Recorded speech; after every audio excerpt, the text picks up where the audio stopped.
Martinho Lutero. Lutero nasceu em Eisleben, Alemanha, em 10 de novembro de 1483. O padre estudioso alemão Martinho Lutero foi o responsável pelo movimento que resultou na Reforma Protestante, em 1517. Este movimento buscava mudar ou reformar a Igreja Católica, mas acabou levando ao protestantismo, um dos maiores braços do cristianismo. A religião protestante, conhecida como luteranismo, nasceu das ideias de Lutero. Lutero começou a ter dúvidas em relação a alguns aspectos da Igreja Católica da época. Uma das coisas que ele questionava era o fato de o perdão poder ser comprado, uma prática conhecida como venda de indulgências. Para Lutero, o perdão de Deus vinha para aqueles que tinham fé, não para quem tinha dinheiro para comprar. Além disso, ele considerava a igreja poderosa demais e o clero corrupto.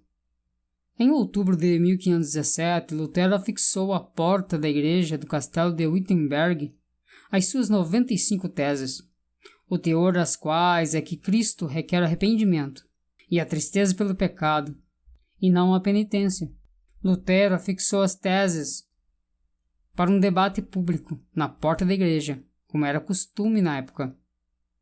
Mas as teses escritas em latim foram logo traduzidas em alemão, holandês e espanhol.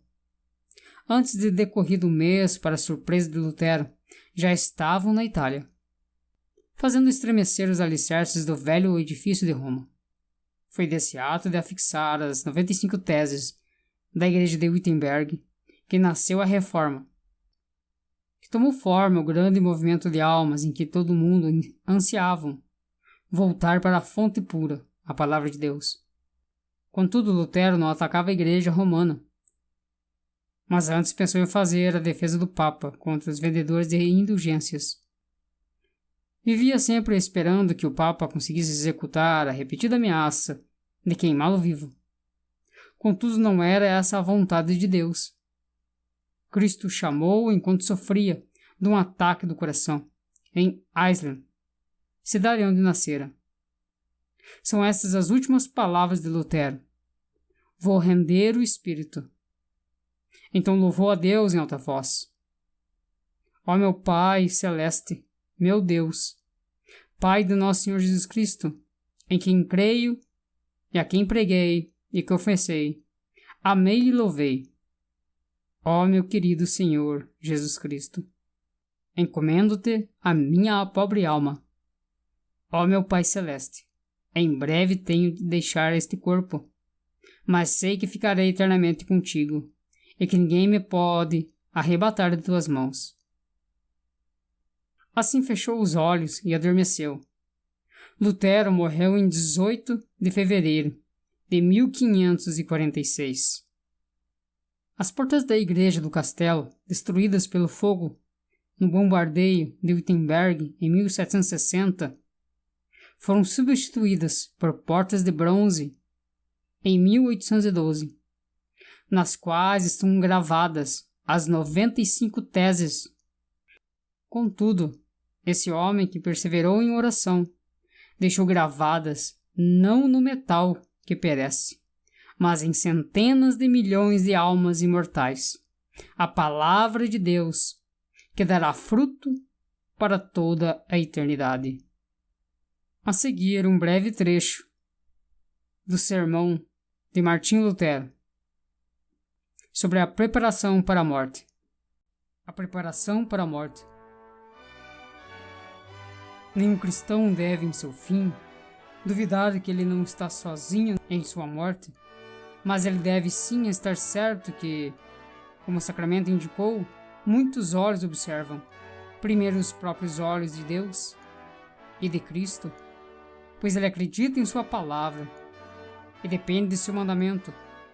Depois, os amáveis anjos, os santos e todos os cristãos, pois, como o sacramento do altar revela, não há dúvida que todos estes vêm para ajudar a vencer a morte, o pecado e o inferno, e carregar tudo com ele.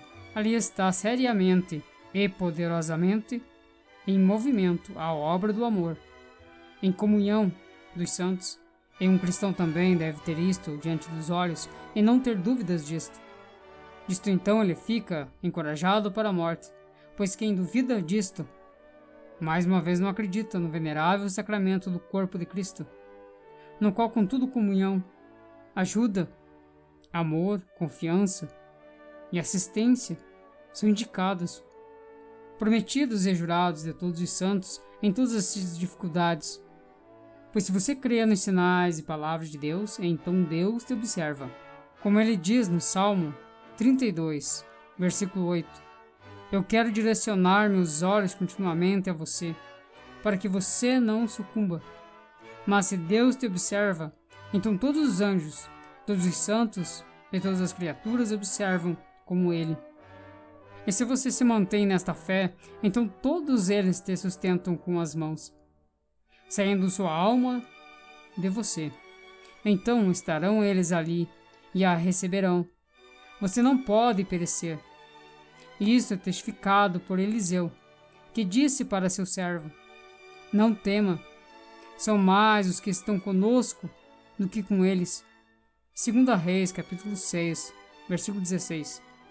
E contudo os inimigos os cercaram, e eles não viam mais ninguém. Mas Deus abriu os olhos do servo. Estava ali ao redor deles uma horda maior de cavalos e carruagens flamejantes. Da mesma forma, isso também é certo em volta daquele que acredita em Deus. Aqui se refere então ao provérbio. Salmo 34, versículo 8. O anjo de Deus se estabelecerá em volta daqueles que temem a Deus e os salvará. Aqueles que confiam em Deus serão inabaláveis, como o monte Sião, que permanecerá eternamente. Altos montes estão em seu redor, e o próprio Deus cerca seu povo, de agora até a eternidade. Ele te confiou os seus anjos. Em suas mãos devem eles te carregar e preservar, para onde quer que você vá, para que você não tropece em alguma pedra. Sobre cobras e basiliscos você poderá andar, e sobre leões e dragões você poderá pisar. Ou seja, toda a força e engano do diabo não te farão mal, pois ele confiou em mim. Eu o quero salvar, eu quero estar ao seu lado em todos os teus desafios. Eu o quero ajudar e a honrar. Eu quero saciá-lo com eternidade. Eu quero revelar-lhe minha graça eterna. Da mesma forma, diz também o apóstolo que os anjos, que são incontáveis, são sempre subservientes e são enviados para o bem daqueles que são salvos. Estas são todas grandes coisas. Quem pode crer nisto? Para isso deve-se saber que estas são obras de Deus. Elas são maiores do que alguém pode imaginar. E, no entanto, Ele as faz em tão pequenos sinais para nos ensinar que grande coisa é uma fé correta em Deus.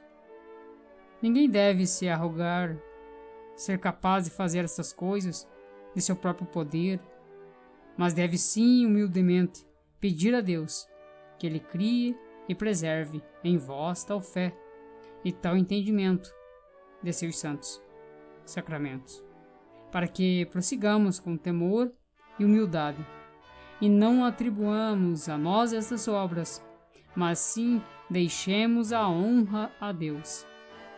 Para isto, o homem deve chamar todos os santos anjos, especialmente seu anjo protetor, a mãe de Deus, todos os apóstolos e amados santos, especialmente aqueles para os quais Deus lhe deu especial devoção. Mas ele deve então pedir que ele não duvide, que sua oração seja ouvida. Para isto ele possui dois motivos. Primeiro, ele acabou de ouvir das Escrituras, como Deus ordenou e como o sacramento concede que todos devem amar e ajudar aqueles que creem. Isso deve se apresentar a eles e proceder. Não como se eles não o soubessem ou então não fizessem, mas sim para que a fé e a confiança neles e através deles em Deus se torne mais forte e alegre, para que a morte suma das vistas. Segundo, Deus ordenou que, se nos quisermos orar, devemos certamente acreditar firmemente que acontecerá o que nos pedimos. E deve-se dar um verdadeiro amém. Deve-se igualmente proceder e dizer este mandamento a Deus. Meu Deus, você ordenou pedir e acreditar que o pedido seria ouvido. Consequentemente, eu peço e confio que você não me abandonará e me dará uma fé correta. Para isto, deve-se pedir a vida inteira a Deus e seus santos por uma fé correta para a última hora, como é contado de maneira muito bonita no dia de Pentecostes. Agora pedimos nós ao Espírito Santo por uma fé correta, principalmente se nós partimos deste exílio para nosso lar. E se a hora da morte chegou, deve-se lembrar Deus dessa oração, além de sua lei e sua promessa, sem duvidar em hipótese alguma que ela foi ouvida. Pois se ele ordenou pedir e ter confiança na oração, e sem além disso ele deu a graça de pedir, por que deveria se duvidar que ele faz tudo porque ele quer ouvir e cumprir? Agora veja o que mais deve seu Deus lhe fazer, para que você aceite a morte de bom grado. Não a tema e a vença. Ele indica e dá para você em Cristo a imagem da vida, da graça e da salvação, para que você não se assuste diante da imagem da morte, do pecado e do inferno. Ele afasta sua morte, seu pecado, colocando-os sobre seu amado Filho. Os vence para você e os faz inofensivo para você. Adicionalmente, ele também deixa suas tribulações causadas pela morte, o pecado e o inferno agir sobre seu Filho e te ensina a preservar nisto e os faz inofensivos e suportáveis. Ele dá para você um confiável sinal de verdade para tudo isto, para que você não duvide disso.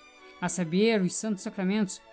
Ele ordena seus anjos, todos os santos e todas as criaturas, para que eles, juntamente com ele, olhem por você, deem atenção à sua alma e te recebam.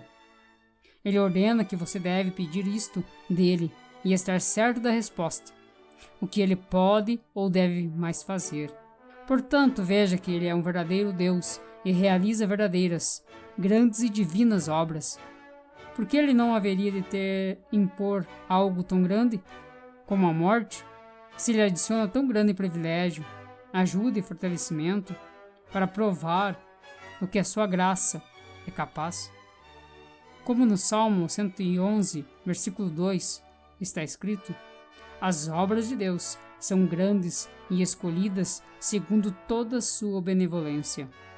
Por isso deve-se observar para que se agradeça com grande paz no coração a sua vontade divina, por ele exercitar em nós a graça e a misericórdia de forma tão maravilhosa, rica e imensurável contra a morte. Não se deve temer tanto a morte, deve-se apenas valorizar e amar sua graça, pois o amor e o louvor facilitam bastante o morrer. Assim diz Deus através de Isaías: eu quero refrear sua boca com meu louvor, para que você não pereça.